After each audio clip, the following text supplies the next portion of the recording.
What's up, guys?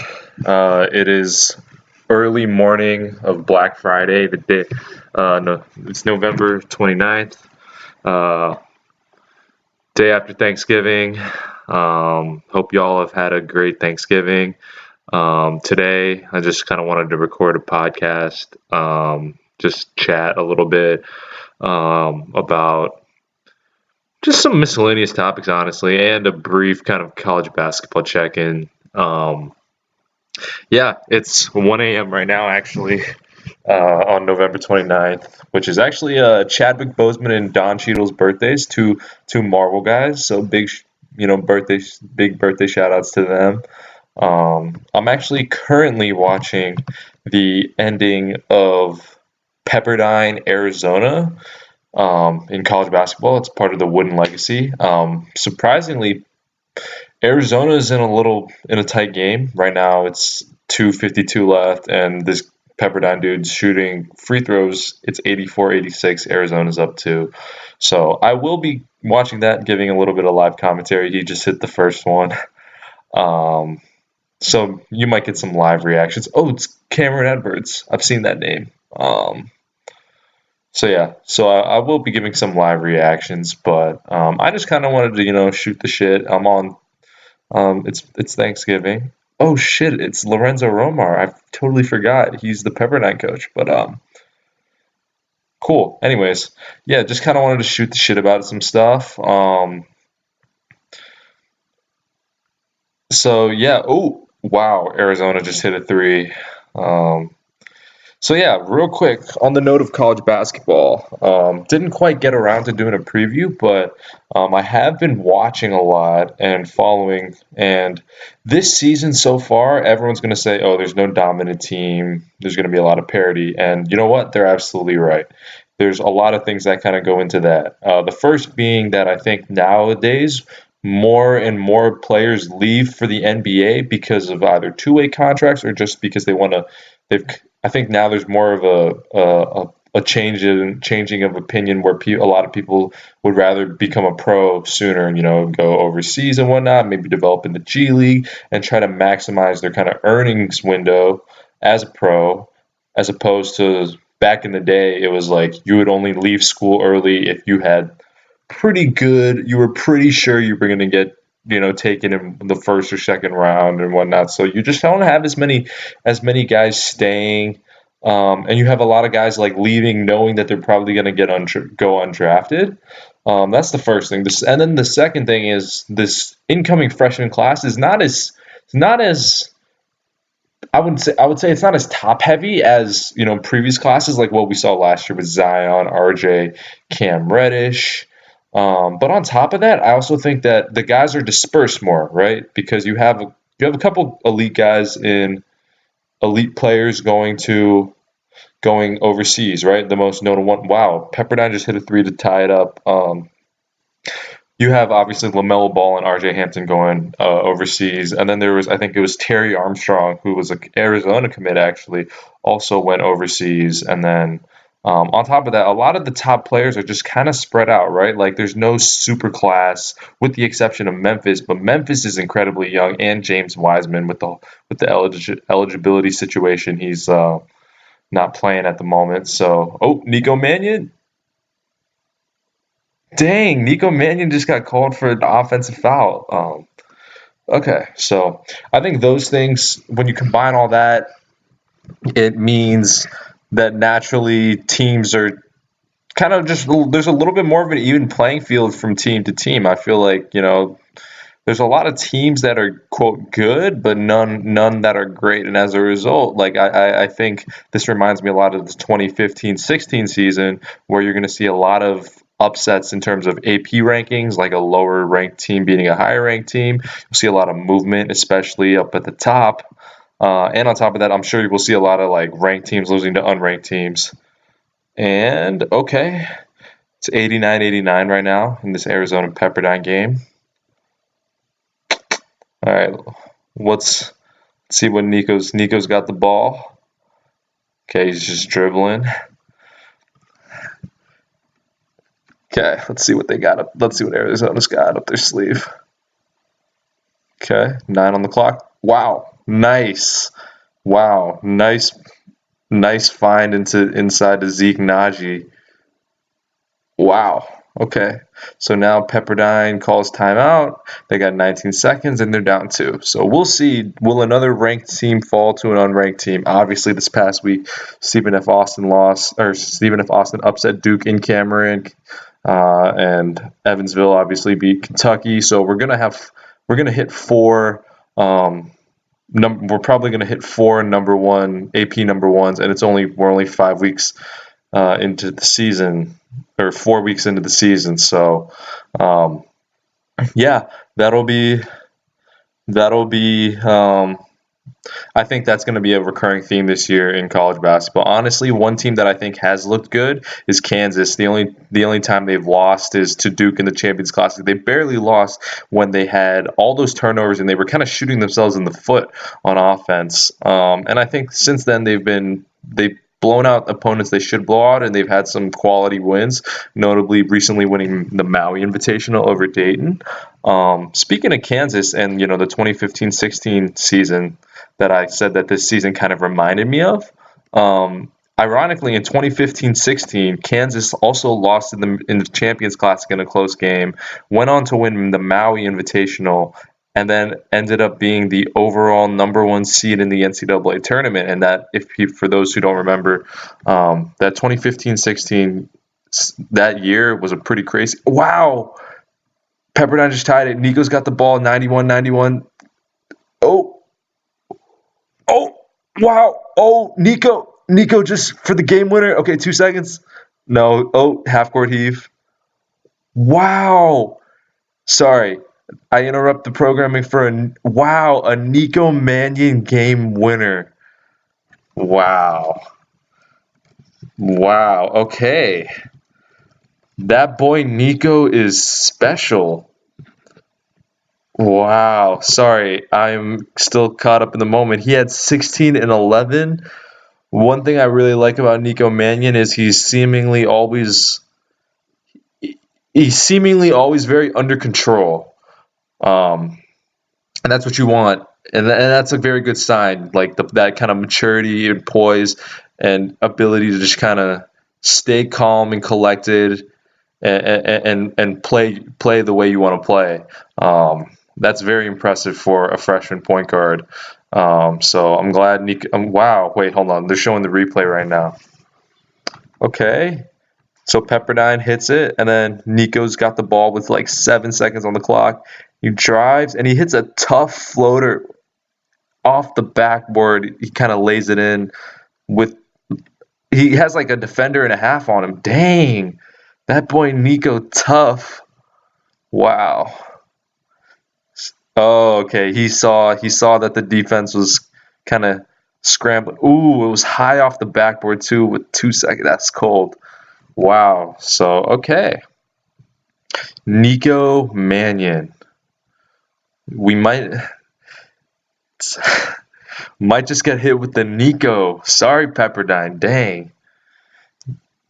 Very nice. Okay, so anyways, as I was saying, that season Kansas went on to be the overall number one seed, and that tournament was pretty crazy. It was the third time where all the seeds, I think maybe the third or the second time, where all seeds 9 to 15 won an NCAA tournament game, and I personally think that was one of the most dramatic and like fun tournaments. The 2016 tournament was one of the most dramatic and fun tournaments I've been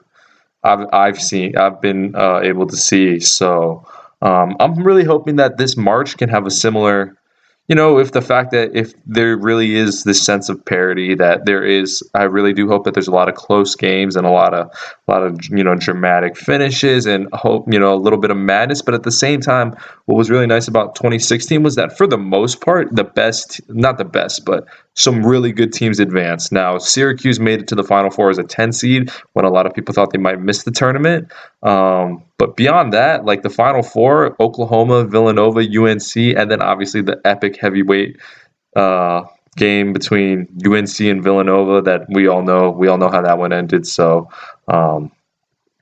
Yeah, really hoping, that with this whole concept of there's parity, and the fact that like we don't know who's for sure going to go number one because, like I said, this freshman class is just it's not quite as strong.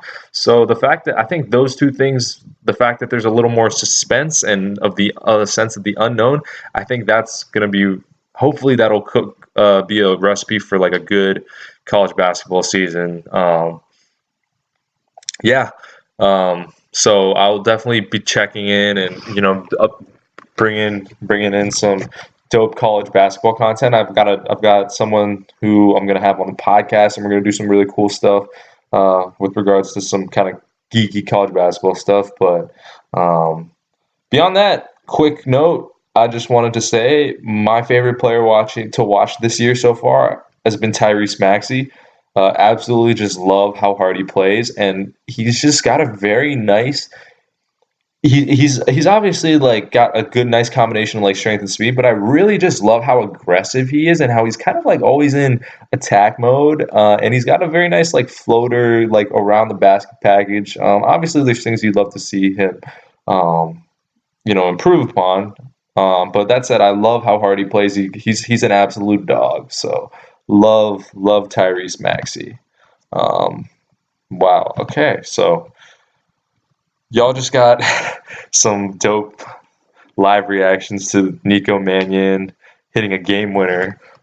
So, but I'll save the college basketball content for later. Right now, it's feast week, obviously, and so there's just so many games going on. So a couple more quick college basketball notes. I love Feast Week because there's just so many games, and a lot of times you have like these back to backs, and you get high major on high major. The one downside is I don't end up quite getting to watch them all. But this year I've been able to watch a decent amount. But I didn't watch too much of Maui, honestly. Um, I saw Anthony Edwards.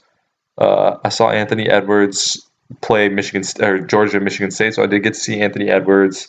I also saw Vermont, Virginia in person, and before the game, I told people, I said, "Hey, and this dude on Vermont, Anthony Lamb, I think he's got a shot at the NBA. This dude can legit cook.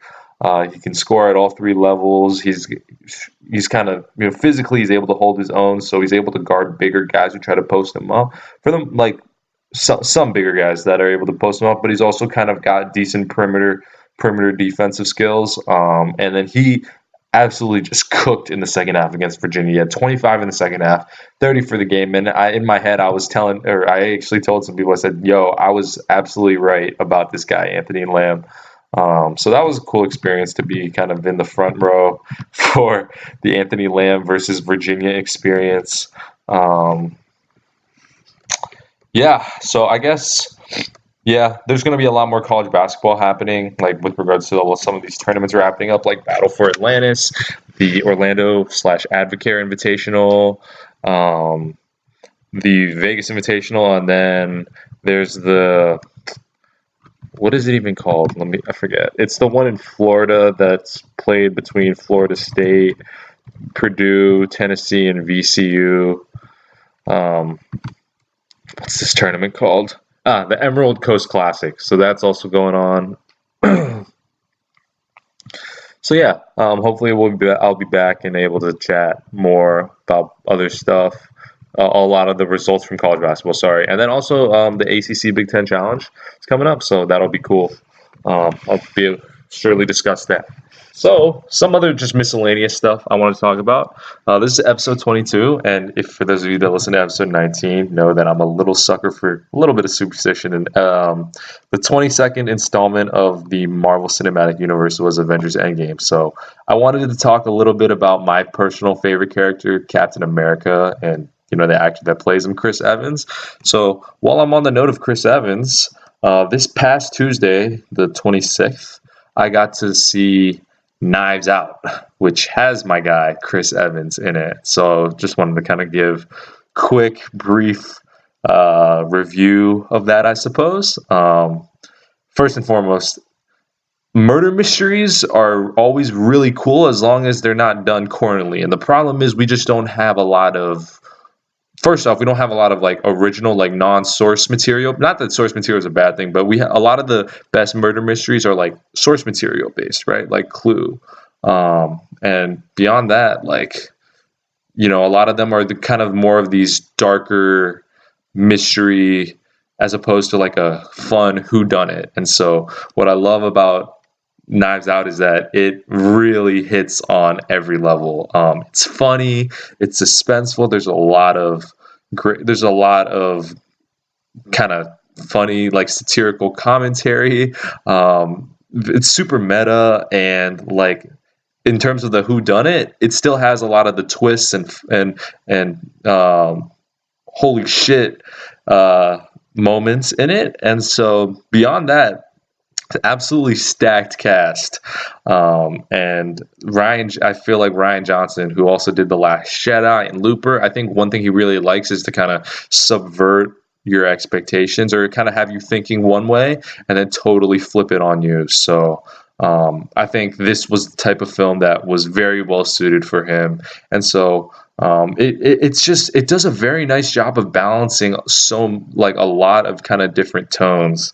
And like, I guess it accomplished a lot. I guess I could say, because like I said, very funny, very suspenseful at the same time, but it still has like that murder mystery feel, but it's still like a very entertaining time.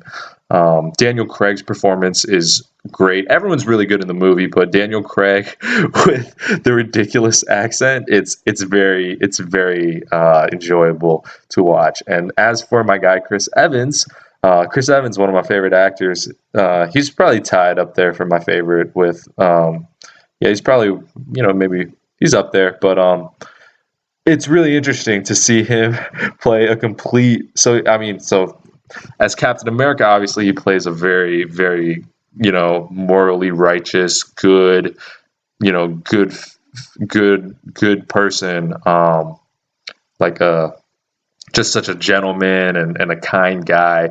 And then in Knives Out plays an absolute prick douchebag. And without getting into any spoilers, of course, but it was just very interesting to see him, because I'm so used to seeing him play the sweetheart, the nice guy, the dude who says thank you and keeps the door open for you, that type of thing, all the cliches, and then to see him play an absolute douche, just an absolute jerk and an asshole, was like really, really fun and interesting. And I'm sure he had a great time with it. It was so weird for me as such a big Captain America fan to see Chris Evans playing such a character, but it was really cool. And I think Rian Johnson, as a creative kind of guy, I think he pokes fun at the fact that Chris has been playing a lot of nice guys before. And so I think I think if you watch closely, there's a little bit of kind of like meta humor there. And also, beyond Daniel Craig and Chris Evans, Ana de Armas and Michael Shannon are really good. I thought they were also really good. I mean, they're all great.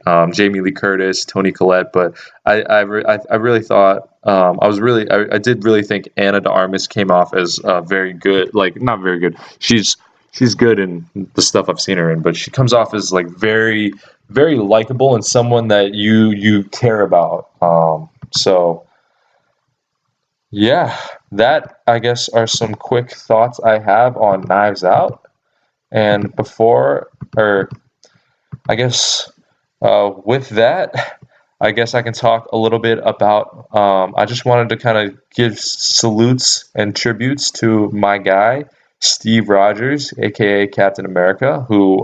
So I had Chris on earlier to talk about Tony Stark. I wanted to have him on again for this podcast, and we were going to record, but stuff came up when I showed up to record, and we didn't end up actually recording. But he's a big Tony Stark guy, and I love the character of Tony Stark as well. But I honestly was always a Captain America guy from the very start. Like when the two characters first interact in Avengers 1, the 2012 film, I was always very pro Steve Rogers.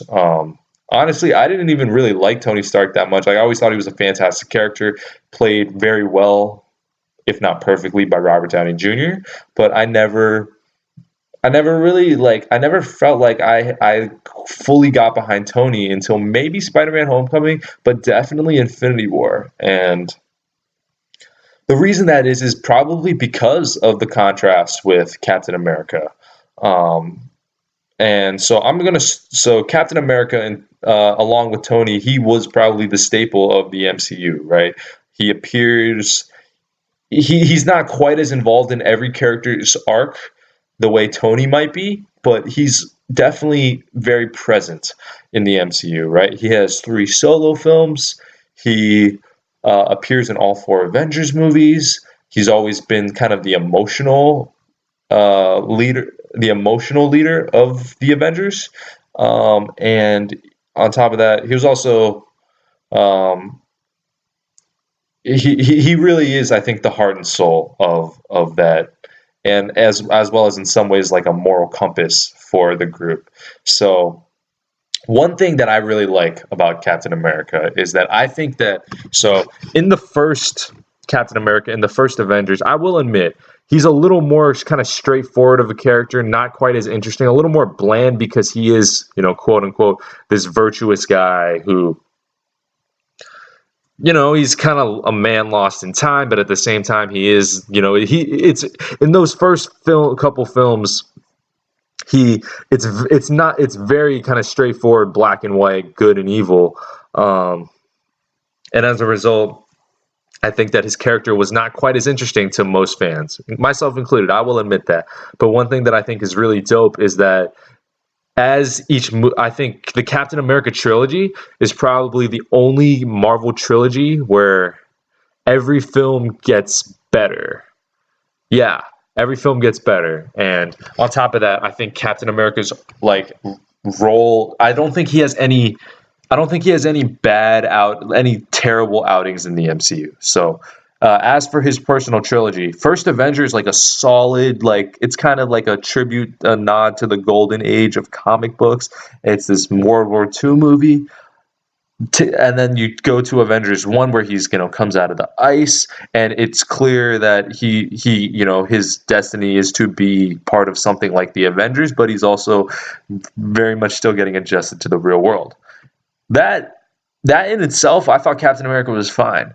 The real MCU moment, so sorry, let me back that up.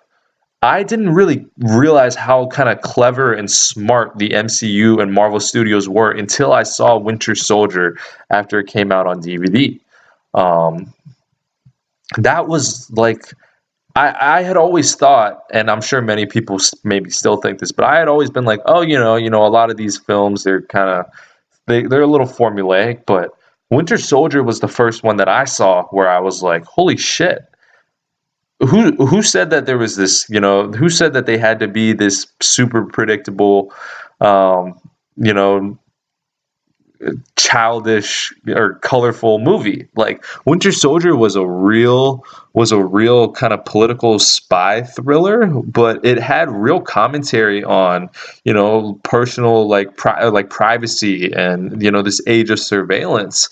And what I think was really great about that movie is that it takes this guy who is seemingly, morally speaking, perfect in Captain America, and it puts real conflict into him, right? Like obviously the action scenes, like the hand-to-hand combat in that movie is just so well in Winter Soldier is so well done, but it puts real conflict into a guy who is, he's from a previous era, and the fact that he has real faith. He initially kind of always had faith in the government and institutions, and this is the first time this is where you start to see why he later on becomes a little shaken up and distrustive of institutions with their own agendas, as he later on says in Civil War. And so that was, I think, a very smart decision, and it really didn't feel like any other comic book film that I had seen. Like the close I don't know if this is totally true, but like I don't feel like I ever got that feel from like a comic book movie before. kind of the vibe of Winter Soldier. And so really love that. And obviously it introduces kind of his new, literally no pun intended, wingman in the Falcon, played by Anthony Mackie. Shout out to Anthony Mackie. So and then it also really kind of starts, you should really start to see how this dynamic and relationship between Captain America and Black Widow is going to build and take off. Because, when you watch Avengers 1, you would never think that Captain America and Black Widow would be friends. And part of it is like the Chris Evans and Scarlett Johansson have great chemistry. But on top of that, you know, you kind of start to see why in this, as Captain America starts to kind of distrust the government and Shield, and as he kind of starts to see that crumble, he realizes he has to confide and kind of he has to trust someone around him, and that person that was that person just so happened to be Black Widow, who he was working with. And you kind of start to see how they kind of, rely on each other. And it's a very sweet, non-romantic relationship that they develop. Like, I thought it was even though I always shipped Captain America and Black Widow, I thought it was at least smart on the Russo's part to make the creative decision to not do the cliche of, it would, in other words, it would have been kind of cliche and predictable if Captain America and Black Widow ended up together as a result of the stuff that they went through together in Winter Soldier. But like I said, they kind of pivoted from that, and I think they developed a very solid friendship between the two characters that does go on to mean a lot, I think, in the context of the MCU. So Cap's also in Age of Ultron. I thought he kicked a lot of ass in Age of Ultron, but what I like about Age of Ultron is he's already kind of shaken up by what he saw with Hydra infiltrating Shield and the helicarriers and Project Insight. And so the fact that Tony doesn't say anything and creates Ultron, which is by all accounts violating literally, or kind of reinforcing a lot of the bad that Cap saw in Winter Soldier, you can really start to see why Cap and Tony are destined to be in direct conflict in a future movie, which ends up being Civil War. And that one scene where they're chopping wood at the Barton farm, and I think that scene is so well done between RDJ and Chris Evans, where Tony says, "I don't trust the guy without a dark side," and then Cap says, "Well, let's just say you haven't seen it yet." I just think that it felt very organic and like a real conversation that they would have, but that's when you say, "Oh shit, these guys really are headed." Our two kind of the two guys, the main guys of the MCU, they're really going to come into conflict, and obviously that is the case in Civil War. Also, thought it was dope that in Age of Ultron, not dope, but it made me a little sad in the moment, actually, where Cap at the end he talks about how maybe he feels like he'll never quite get that normal life, and then Tony says, "You'll get there," and then he says, "I don't know." Yada yada. He talks about how a different guy came out of the ice, and then he looks at the Avengers compound and he says, "I'm home." I'm glad that wasn't quite the case. I'm glad that he got to actually kind of enjoy or live his life, live a regular life out. So yeah, that takes us to Civil War, which at the time when it came out. So when that first Civil War trailer came out, I remember being so hype and being like, "Holy shit, this is crazy! They're gonna have all these characters, and this feels like a real personal conflict. Like it was two characters that we had come to grow and love. Like it was like kind of like watching that trailer made me feel like." I don't know. I was like watching a divorce, like the divorce, kind of the pre-paperwork for a divorce. So that movie is so well done, and what I love about that is, like I said, it really is that's a story in a movie that at the time when it came out, I thought it was the best MCU movie. But what I think is it's not a traditional superhero, quote unquote, superhero comic book story. It's a very much a film centered around a conflict between two characters that has been there's been an organic buildup to that. Um, and I just think that the fact that the Russos managed to kind of handle that conflict and make it seem very organic, have you emotionally invested, and have so many characters, and still have these dope action sequences, and that felt like they had real emotional stakes, I think was fantastic. Love that movie, and the acting in that, especially, per usual, Chris Evans, Robert Downey Jr. at the front and center. Um, it's that's a film that I really did enjoy. And then that takes with regards to Cap, that's the end of his trilogy, and he's become an outlaw. He's become a fugitive, and that takes us into the Infinity Saga, or the two big Avengers movies, Infinity War and then Endgame. And I think that Cap in Infinity War, he actually doesn't have a major role. Like, he kind of just kicks a lot of ass and leads, and is like an emotional leader, and leads the Wakanda front along with Black Panther. I love that line where War Machine says, "You better find some place real soon. I don't think General Ross is just going to let you have your old rooms back." And then the Wakanda music comes on, and then Cap says, "I know somewhere." Um, Love that scene, and also when he daps up Black Panther, that gets the geek me in the feels all the time. But anyhow, in Infinity War, what I think was really cool was like the Russos really recognized that there were so many characters, and Cap has had his shine, so they put him in a role that was perfect. Like, the fans were still satisfied with the dosage of Cap that they got, but it wasn't like he was stealing anyone else's thunder necessarily. And um, even though it felt like he was kind of taking a backseat, we still got a lot of him, and I was pretty happy with what we got from him. So even though, like I said, he didn't have a primary, he didn't take like a front and center role like maybe Thor or Doctor Strange or Tony did. He was still there and handled very well, and um, I still think he's one of the better characters that you see in Infinity War. Like, if you had to power rank all the characters, like, he'd still be in the top. To me, I'd say he's in the top 5 or 6 if you had to power rank the characters in Infinity War based on what they did in the movie. And then in Endgame, because everybody has been, half the universe has been snapped, Cap and Black Widow, going back to that friendship, they're the ones that are kind of trying to figure out, what can we do now that people are gone. And it's really cool to see Cap.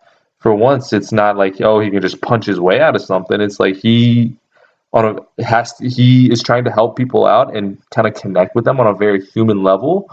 And then obviously they go through the actual, process of the time heist and whatnot. And oh man, I still lose it every single time Cap is worthy and gets Mjolnir. Yeah, I know that's a very, I feel like everyone was super hype about that, but that's my guy. What can I say? There's only one human that was ever worthy of Mjolnir, and it was Steve Rogers. And one thing, so obviously in the end, he kind of gets to live out his life with Peggy Carter, and he passes the shield off to Sam Wilson, the Falcon, and it's a very cathartic and emotional kind of uh, well, how do I say this? It's kind of emotional and cathartic from the viewer's experience, right? Because we love Cap, or I love Cap. I'm sure we all do.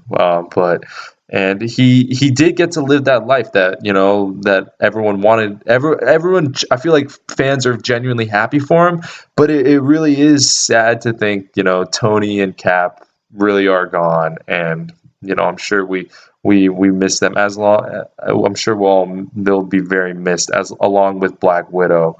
But it heading into Endgame, I thought that Cap was going to do the noble sacrifice and be taken out in action. But the more when I kind of am able to reflect on the character's arc and what Endgame was and what it ended up being, it really makes sense that Cap's journey comes full circle with him finally getting to kind of actually live out the life that he I wouldn't say he always wanted, but that he definitely deserved. And being able to live it out with Peggy. When they're that last shot in Endgame where they're just playing "It's Been a Long, Long Time" and it's just him and Peggy finally reunited and dancing.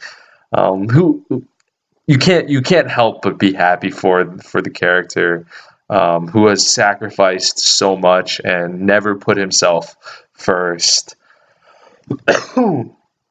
And never made it about himself. And so for him to kind of have that moment to just really, really just for him, I'm really, really, really was happy for the character. So yeah, um, some bigger picture stuff with regards to Cap. So I think that the best Captain America performance was probably in Captain America Civil War, only because, or actually, I would say Civil War, maybe. It's tough. I really think that Civil War, Winter Soldier, and then Endgame are all such great performances. You know what? I'm going to actually say it's those three. The thing is, Civil War is, quote unquote, his movie.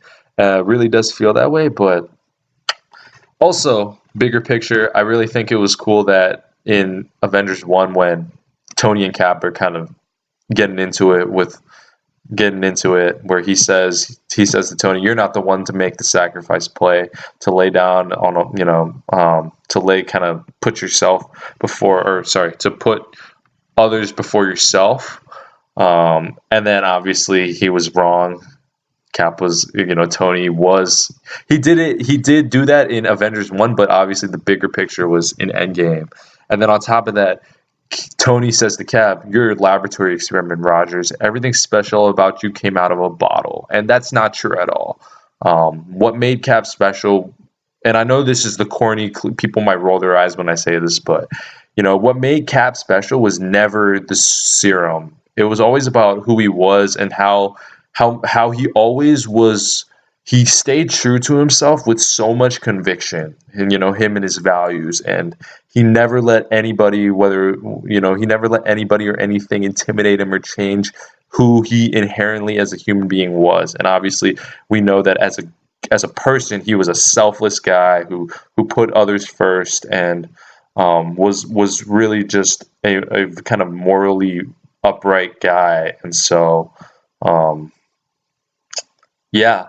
What to me, what I love about Cap was never even about, like, don't get me wrong, he kicks a lot of ass and I love that, but to me, I always really not related to Cap. I'm not Cap, but what I really always liked about Cap was that even when he was like this scrawny guy, this quote unquote like dweeb, who couldn't even get enlisted in the army, like was so he carried himself with such conviction in a good way, and then obviously he didn't let the his new abilities change him necessarily, and he's always been such like he's been a guy who kind of leads with like a calm composure and doesn't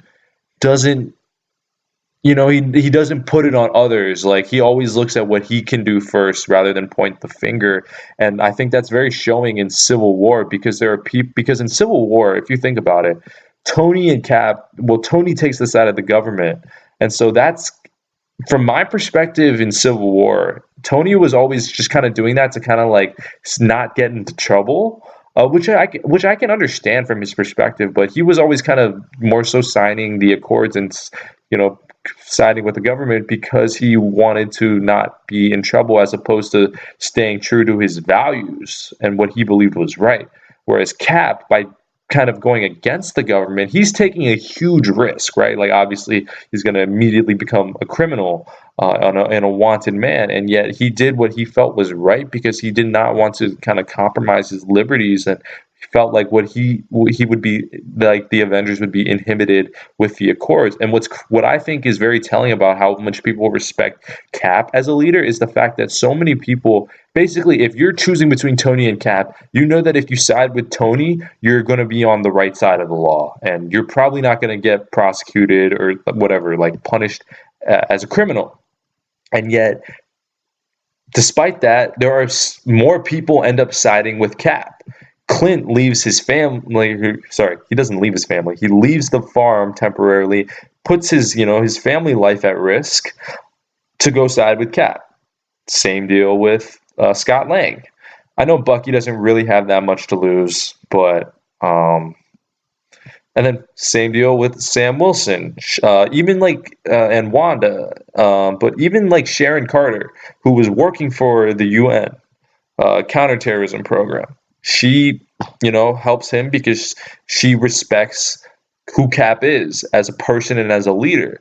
And then Black Panther ends up helping out Cap as well. Black Panther was on quote unquote on Tony's side, but he never really was getting behind what Tony was doing. He was kind of on his own agenda. At first, he wanted to get Bucky, but then in the end, he kind of realizes that he's best off helping Bucky, and he ends up kind of developing a dope friendship with Cap. So by the end of the movie, Black Panther's T'Challa is really on Cap's side, and then Black Widow ends up going behind Tony's back and helping Cap during the movie. And then obviously they end up she ends up kind of being on the run with him in between Civil War and Infinity War, and then obviously in Infinity War. But so you take all those people who kind of sided with Cap, and the fact that they sided with him, I really do believe that it is because of how much faith they have in him as a leader, as a person, with regards to his values. And to me, I think that personally is what really sticks with me when it comes to Cap, right? Like he can be in a little bit of an awkward goofball. He's not the smartest. Like I'm talking like in terms, he's not like as smart as Tony, doesn't have the money, doesn't have the resources, the wealth, all that. But at the end of the day, he truly is someone who stays true to who he is, and is a guy is a guy that you really can get behind. And like I said, the fact that kind of people's loyalties were where they were in Civil War, I think their actions and loyalties really reflect that Cap is someone that you really should and kind of put your faith in just because of who he is. So yeah, I miss Cap already, man. I'm sure the Winter Soldier, Falcon and the Winter Soldier, that series is going to be great. The MCU is going to keep moving on, but I just love Cap. Really miss him, and it doesn't.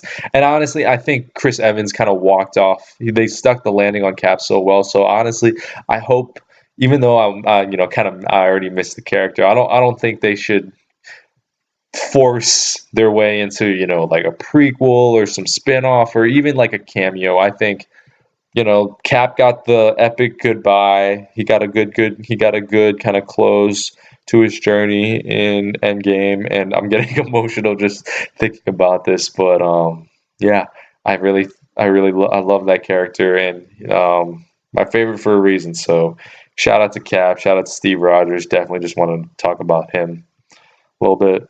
So yeah, real quick, I've been recording for about 43 minutes, but I guess I can do kind of quick hit on the Black Widow character, since even though she did die in Endgame, she does have an upcoming it's like a prequel. It seems like it'll take place after Civil War. So just a quick thought on Black Widow. Really curious to see how it goes with them opening like Phase 4 on like a prequel and on this Black Widow movie. So I think that'll be different. And obviously with the fact that it's like a prequel and whatnot, it's like not like in current MCU time. So I think that'll be very interesting. But Black Widow is another character where initially it seemed like she was unfortunately going to potentially be like kind of pigeonholed into just this ass kicking ass kicking but non-superpowered Russian spy, but I think that they've done a fantastic job of really making that character kind of complex and interesting.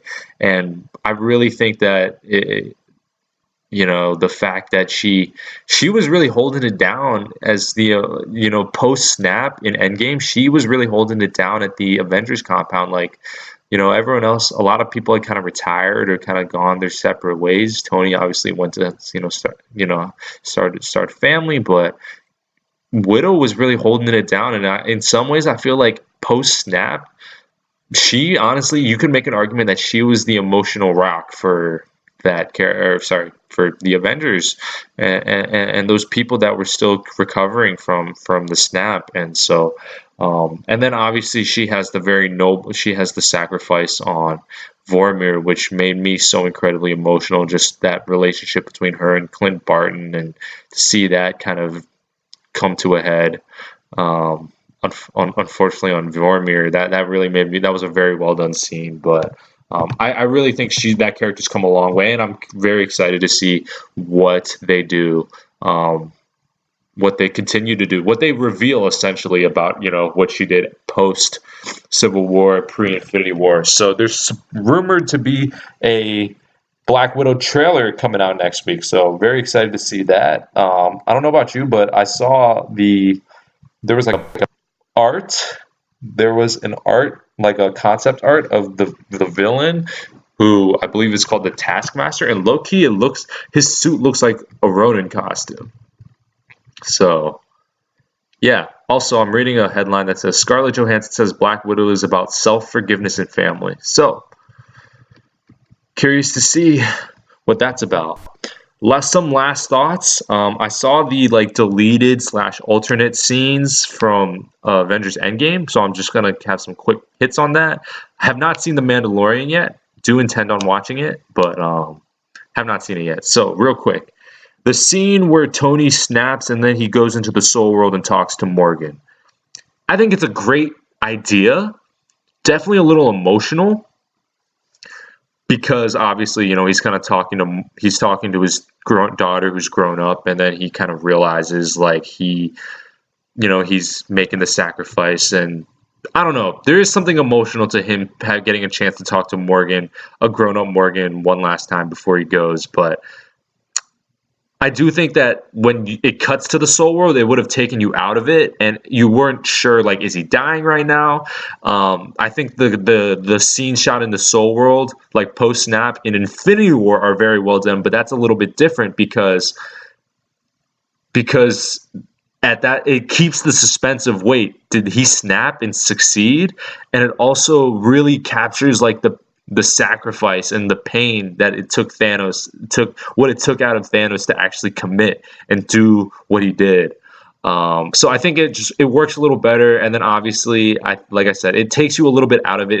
If it were left in an Endgame, I think it would take you a little bit out of the general kind of the flow. So that said, it's a great scene. It's very well acted, and it's Downey. Like, you're not going to get bad acting, but I definitely do think it was right to leave it on the chopping board, especially because you don't have the same attachment to Morgan, especially not teenage Morgan, the way you do with Gamora in Thanos, because you do see a lot more of Gamora, obviously, in her own movies, but also you see kind of how she got adopted by Thanos and losing her seeing her planet, original home planet, taken over by Thanos and whatnot. And like I said, Thanos isn't dying when he does it. So when he snaps, he's just like in a lot of pain, and so it's not like you're taken totally out of it. So that's my thought on that. As for the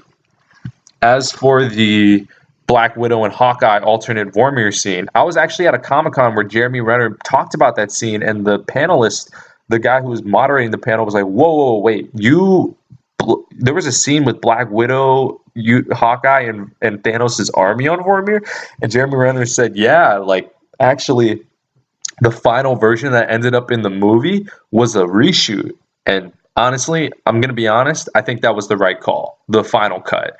Because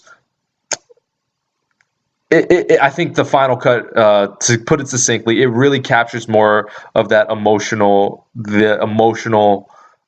emotional intensity of, the need to sacrifice something you love, and it really captures the relationship between, Hawkeye and Black Widow, the fact that neither wants to sacrifice the other, and they want to each sacrifice themselves.